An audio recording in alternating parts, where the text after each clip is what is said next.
મહુવા તાલુકાના પંથકમાં એક 25 વર્ષીય યુવતી સાથે દુષ્કર્મ આચરનાર આરોપી ધીરુ ભૂખણને બગદાણા પોલીસે 10 દિવસની તપાસ બાદ પકડી પાડ્યો છે.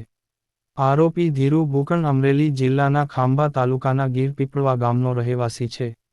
કુટુંબમાં પિતૃદોષની સમસ્યાને પગલે ભૂખણને બુવા તરીકે માન્યતા આપવામાં આવી હતી.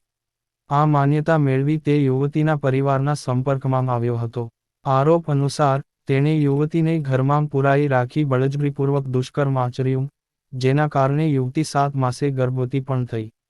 યૌન હિંસા જેવી ગંભીર ઘટના લાંબા સમય સુધી છુપાઈ રહી હતી કારણ કે યુવતી ઉપર કુટુંબ અને સમાજની આબરૂ જાળવવાનો દબાણ હતો. આ અંગે બગદાણા પોલીસ મથકે 10 દિવસ પહેલા ગુનો નોંધવામાં આવ્યો હતો. પોલીસ ઇન્સ્પેક્ટર પાઈ ના માર્ગદર્શન હેઠળ તપાસ ચાલી રહી હતી અને હવે આરોપીની ધરપકડ થતાં આગળની કાયદેસર કાર્યવાહી શરૂ થઈ છે.